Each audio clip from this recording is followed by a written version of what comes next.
فأما الإنسان إذا ما ابتلاه ربه فأكرمه ونعمه আল্লাহ রাব্বুল আলামিন বলেন ফাআম্মাল ইনসানু ইযা মাবতালাহু রাব্বুহু মানুষকে যখন তার রব পরীক্ষা করার জন্য ফাআকরামাহু ওয়া না'আমা তাকে সম্মান দেয় আর সম্মান দেয় সম্পদের মালিক বানায়া দেয়।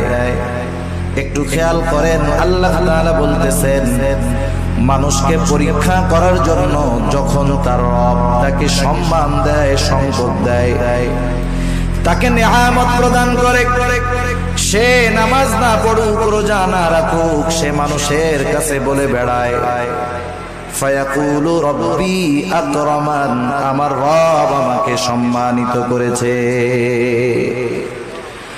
আল্লাহ তাআলা বললেন আমি মানুষকে সম্মান, সম্পদ, নেয়ামত পরীক্ষা করার জন্য দেই, আর মানুষ এটাকে পরীক্ষা না মনে করে সে বলে আমার রব আমাকে সম্মানিত করেছেন। প্রথমত একটা জিনিস আমাদের ক্ষেত্রে ক্লিয়ার হওয়ার প্রয়োজন, আল্লাহ তাআলা শুধু অভাব, কষ্ট, দুরবস্থা দিয়ে মানুষের পরীক্ষা নেন বিষয়টা এমন নয়, বরং সম্পদ, সম্মান দিয়েও আল্লাহ তাআলা পরীক্ষা নেয়। যদি এমনটা হতো সম্মান, সম্পদ মানুষের আল্লাহ তাআলার ভালোবাসার মাপকাঠি, যে যাকে আল্লাহ রাব্বুল আলামিন বেশি ভালোবাসেন তাকে মনে হয় আল্লাহ তাআলা বেশি সম্পদ দেন, বিষয়টা যদি এমন হতো, বলেন তো দুনিয়ার মধ্যে আল্লাহ তাআলার সর্বাধিক প্রিয় বান্দাদের তালিকায় কারুনের নামটা হয়ে যাইত। কারণ তো পৃথিবীর অন্যতম বড় এক ধনী ছিল।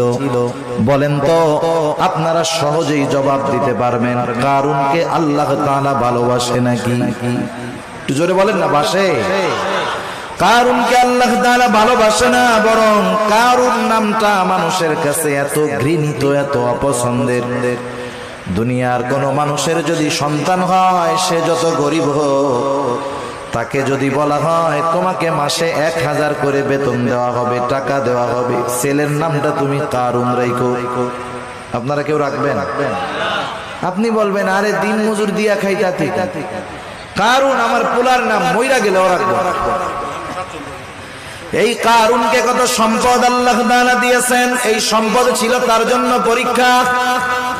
সম্পদের মালিক কারুন যখন হযরত মূসা আলাইহিস সালাম কারুনকে বলল কারুন তুমি তোমার সম্পদের যাকাত দাও, কারুন যাকাত দিতে অস্বীকৃতি জ্ঞাপন করলো।